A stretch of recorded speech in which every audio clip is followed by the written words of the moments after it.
Hello everyone, welcome to my YouTube channel economics by Renu. Macroeconomics की last video में हमने देखा था कि नेशनल इनकम की डेफिनेशन क्या है, जिसके अंदर हमने इलेबोरेटेड फॉर्म में देखा था कि नॉर्मल रेसिडेंट्स क्या होते हैं। अब आज के कंसेप्ट में हमको देखना है कि जो नेशनल इनकम है उसके अलावा एक और कंसेप्ट आता है डोमेस्टिक इनकम। तो इन दोनों में डिफरेंस क्या होता है। अब आप ये सोचेंगे दोनों तो इनकम है, एक आपने डोमेस्टिक की बात कर दी, एक आपने नेशनल की बात कर दी, है तो ये इंडिया की ही इनकम। पर थोड़ा सा स्लाइट डिफरेंस कुछ इस प्रकार है, अपन देख लेते हैं इसको। Domestic income is the some total of factor incomes, जो हमने पहले देखे थे कि फैक्टर इनकम्स क्या क्या होते हैं। इसके अंदर हमारा रेंट आ जाता है, हमारे एम्प्लॉयज के कंपनसेशन टू एम्प्लॉयज आ जाता है, यानी कि वेजेस ही हो गया। उसके बाद हमारा इंटरेस्ट आ जाता है और उसके बाद हमारा प्रॉफिट आ जाता है, यानी कि जितने भी हमने फैक्टर पेमेंट्स लिए थे उसके बाद अब हमने जो फैक्टर इनकम्स करे उन सबका sum total generated with in the within the domestic territory of a country. Domestic territory of a country. अब यहाँ पर मेन चीज हमें क्या ध्यान रखनी है कि जितना भी सम टोटल है फैक्टर इनकम्स का, जब भी हम नेशनल इनकम निकालेंगे तो इतना तो हमें क्लियर हो चुका था लास्ट वीडियो से कि हमें फैक्टर इनकम्स का सम टोटल करना है, तब जाके हम पता लगा पाएंगे कि हमारी नेशनल इनकम कितनी है। पर डिफरेंस क्या है दोनों के पॉइंट में? डिफरेंस ये है कि यहाँ पर हम क्या कैलकुलेट करेंगे, वो सारी फैक्टर इनकम्स जो कि हमारे एक डोमेस्टिक टेरिटरी के अंदर काउंट की जा रही है। अब हमें कौन सी डोमेस्टिक टेरिटरी कंसीडर करनी है वो हम अगले पॉइंट में देखेंगे। इसके अलावा एक पॉइंट ये और आता है कि no matters who generates it, यानी कि अपन ने देख तो लिया कि जनरेट का हो रही है, लेकिन कौन जनरेट कर रहा है वो इम्पैक्ट नहीं आना चाहिए। यानी कि नॉर्मल रेसिडेंट जनरेट करें या फिर नॉन रेसिडेंट्स जनरेट करें, इसका इम्पैक्ट डोमेस्टिक इनकम पे नहीं आएगा। वहीं दूसरी ओर अगर हम नेशनल इनकम देखते हैं तो सेम चीज अप्लाई होती है, sum total of all the factor incomes. Same same जैसा हमने डोमेस्टिक इनकम में लिया, वो क्या वही फैक्टर इनकम्स, पर these are earned by normal residents of a country.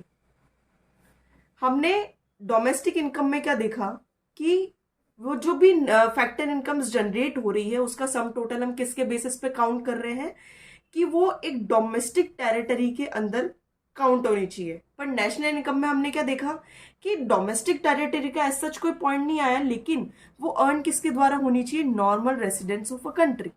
उसके बाद हम एक एक्सेप्शन क्या देख रहे हैं कि यहाँ पे मैटर नहीं करता कि नॉर्मल रेसिडेंट कमा के ला रहे हैं या नॉन रेसिडेंट कमा के ला रहे हैं। हम दोनों अगर कमा के ला रहे हैं और डोमेस्टिक टेरिटरी में आ रही है तो हम उसको डोमेस्टिक इनकम में काउंट करेंगे। लेकिन नेशनल इनकम में क्या होगा कि हम केवल नॉर्मल रेसिडेंट्स की इनकम को काउंट करेंगे और यहाँ पे मैटर क्या नहीं करना चाहिए, where it is generated. No matter where it is generated, यानी कि यहाँ पे टेरिटरी की बात आ जाएगी, within the domestic territory और आउटसाइड। इसको आप आमने सामने रख के लिखेंगे तो आपको अपने आप सारा डिफरेंस समझ में आ जाएगा कि सम टोटल तो हमें फैक्टर इनकम्स का ही करना है, जिसमें हमारा rent, compensation, interest and profit आ गया। सेम चीज हमने यहाँ पे भी लिखी, लेकिन डोमेस्टिक इनकम के डेफिनेशन के अकॉर्डिंग आप देख लीजिए कि हमें वो सारी इनकम लेनी है जो जनरेट हो रही है डोमेस्टिक टेरिटरी के अंदर। और यह मैटर नहीं करना चाहिए कि नॉर्मल रेसिडेंट कमा के ला रहा है या नॉन रेसिडेंट कमा के ला रहा है। वहीं पे फैक्टर इनकम जो है वो नॉर्मल रेसिडेंट के द्वारा कमाई होनी चाहिए और इसका इम्पैक्ट नहीं आना चाहिए कि वो कहाँ जनरेट हो रही है, भली वो डोमेस्टिक टेरिटरी में हो, भली वो आउटसाइड द कंट्री हो। समझ में आ गया होगा, आई होप ये डिफरेंस आपको। अब हमको ये देखना है कि domestic territory of a country हम क्या काउंट करेंगे, जो हम बार बार एक पॉइंट लेके आ रहे हैं, domestic territory of a country. हमने नॉर्मल रेसिडेंट्स, नॉन रेसिडेंट्स तो लास्ट पॉइंट में देख लिया था, आई होप वो क्लियर होगा। लेकिन अब एक नया टर्म निकल के आ रहा है, domestic territory of a country. तो जब भी आप domestic territory of a country count करेंगे, किसी भी लेमैन से पूछेंगे तो क्या बोलेगा, एक पॉलिटिकल बाउंड्री होगी जो कि इंडिया की है, यानी कि उसका मैप जो हमने कल बनाया था। अब जो ये मैप है from north to south and east to west, उसको हम एक डोमेस्टिक टेरिटरी में काउंट कर लेंगे, यानी कि ये डोमेस्टिक टेरिटरी हुई उस अकॉर्डिंग टू।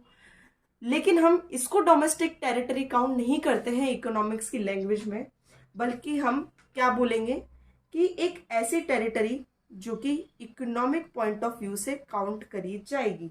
यानी कि economic territory is the geographical territory administered by the government with in which persons, goods and capital circulate freely. यानी कि हम केवल पॉलिटिकल बाउंड्री की बात नहीं करेंगे यहाँ पे। जब हम इकोनॉमिक्स में डोमेस्टिक टेरिटरी को काउंट कर रहे हैं तो हम वो सारा टेरिटरी लेंगे जिसके अंदर हमारा इकोनॉमिक इंटरेस्ट रिलाय करता है, जहाँ पे गवर्नमेंट का इकोनॉमिक इंटरेस्ट रिलाय कर रहा है, पब्लिक का इकोनॉमिक इंटरेस्ट रिलाय कर रहा है, और एक ऐसी जगह जहाँ पे उस टेरिटरी के लोग, पर्सन्स, गुड्स, कैपिटल आराम से फ्रीली सर्कुलेट कर सकते without any regulations and restrictions, तो वो हमारी डोमेस्टिक टेरिटरी कहलाएगी।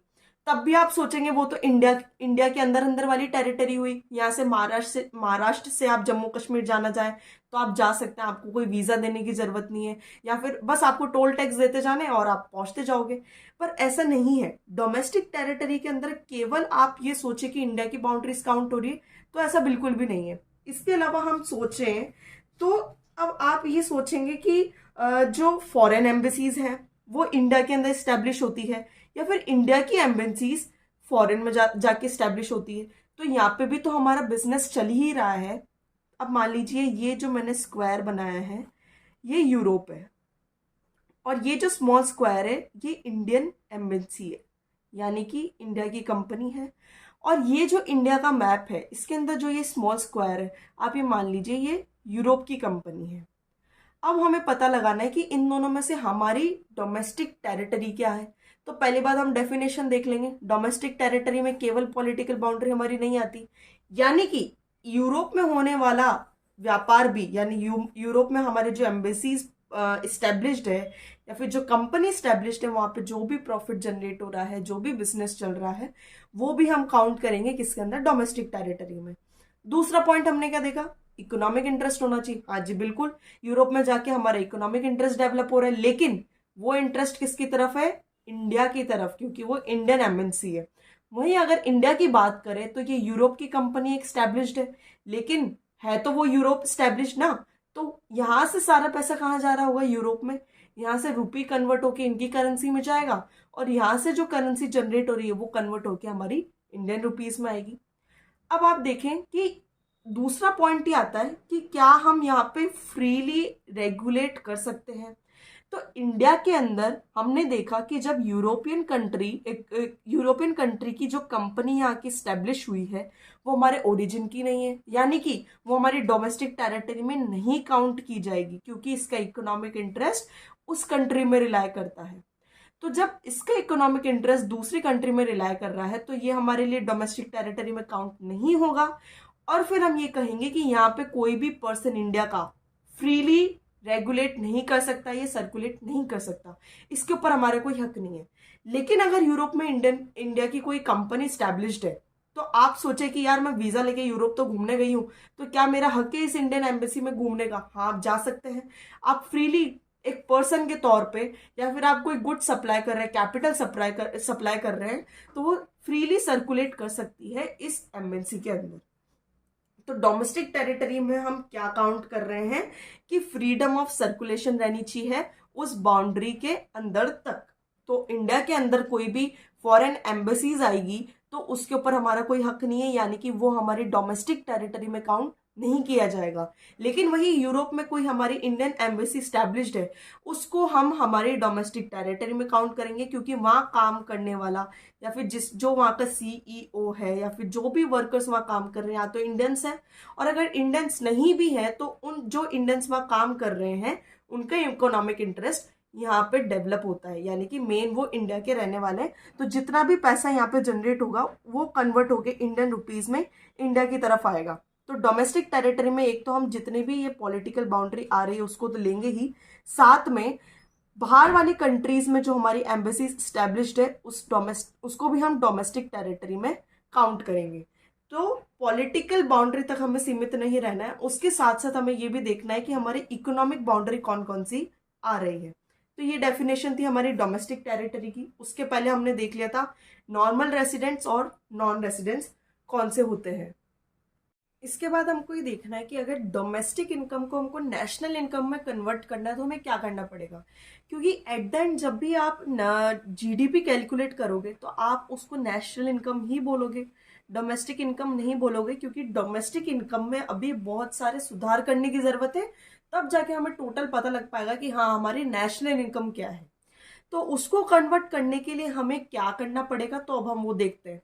डोमेस्टिक इनकम में दो एम्फेसिस दिए जाते हैं। पहला एम्फेसिस किस पे दिया जाता है कि वो सारे फैक्टर इनकम से इंक्लूड कर रहे हैं जो नॉन रेसिडेंट्स भी कमा रहे हैं डोमेस्टिक टेरिटरी के अंदर रहते हुए। यानी कि जब हमने डोमेस्टिक इनकम की डेफिनेशन पढ़ी थी तब उसमें क्या लिखा गया था, उसमें ये लिखा था कि हमें फैक्टर इनकम्स देखने हैं, लेकिन ये इम्पैक्ट नहीं आना चाहिए कि नॉर्मल रेसिडेंट अर्न कर रहा है या नॉन रेसिडेंट अर्न कर रहा है। तो मान लीजिए इंडिया की हमें नेशनल इनकम कमानी और ये नॉन रेसिडेंट अगर अमेरिका है, ये अमेरिका का नॉन रेसिडेंट की भी इनकम अगर मैं नेशनल इनकम में कैलकुलेट कर लूंगी तो वो कैलकुलेशन गलत हो जाएगी। क्यों? क्योंकि हमें केवल इंडिया की इनकम कैलकुलेट करनी है।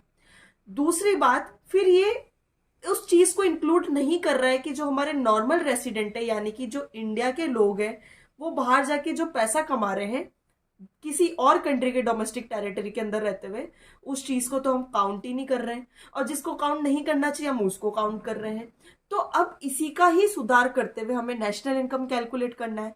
तो जब हम नेशनल इनकम कैलकुलेट कर रहे होंगे तो इसका हम अपोजिट कर देंगे, यानी कि हमें फैक्टर इनकम्स इंक्लूड करने हैं ऑफ फैक्टर इनकम्स इंक्लूड नहीं करने नॉन रेसिडेंट्स के। और सेकंड पॉइंट हमारे पास क्या आ जाएगा, हमें फैक्टर इनकम इंक्लूड करनी है हमारी नॉर्मल रेसिडेंट्स की जो कि फॉरेन के अंदर है।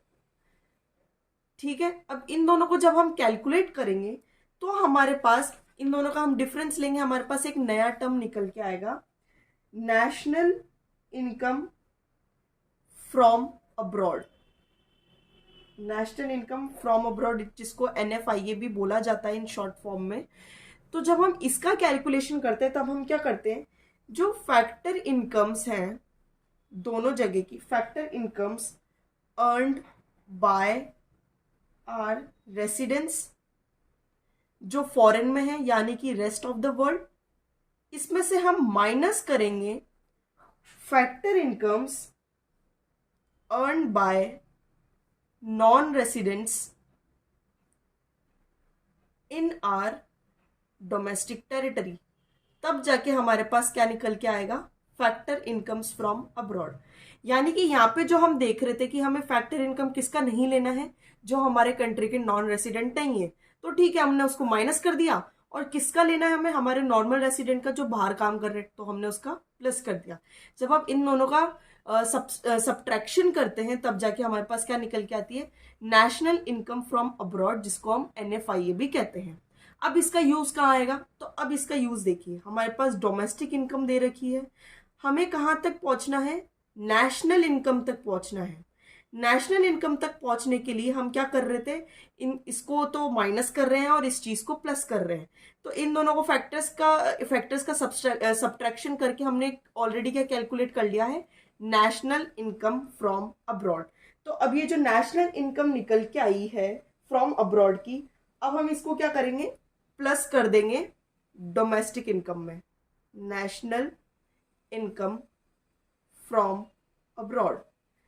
तो अगर हम इसका एक्रोनिम देखें तो अगर हमें नेशनल इनकम कैलकुलेट करनी है तो हम डोमेस्टिक इनकम के अंदर अगर सिंपल सा एक NFIA का एक्रोनिम ऐड कर देंगे तो हमारी नेशनल इनकम निकल जाएगी, आज ही निकल जाएगी। तो यही एक आसान तरीका था डोमेस्टिक इनकम को नेशनल इनकम में कन्वर्ट करने का, यानी कि जो हमें नहीं चाहिए वो तो आप सब्ट्रैक्ट कर दो और जो हमें रखना है उसको ऐड कर दो। इन दोनों का सब्सट्रैक्शन करके हमने ऑलरेडी NFIA निकाल लिया, तो बस उसको डोमेस्टिक इनकम में ऐड करा और वो नेशनल इनकम बन गया। इस तरीके से हमने देखा कि डोमेस्टिक इनकम कैसे नेशनल इनकम में कन्वर्ट होगी। अब आपकी बुक में एक चीज और लिखी है कि क्या डोमेस्टिक इनकम जो होती है वो डोमेस्टिक प्रोडक्ट के इक्वल होगी क्या, यानी कि हमें इन दोनों को देखना है कि इसको इक्वेट करा जा सकता है क्या। तो बेसिकली डोमेस्टिक डोमेस्टिक तो सेम है, तो क्या इनकम और प्रोडक्ट को सेम किया जा सकता है। तो एक बार सर्कुलर फ्लो को रिमाइंड करने की कोशिश करो। यहाँ पे हमारे पास हाउस होल्ड्स थे, यहाँ पे हमारे पास फर्म्स थी।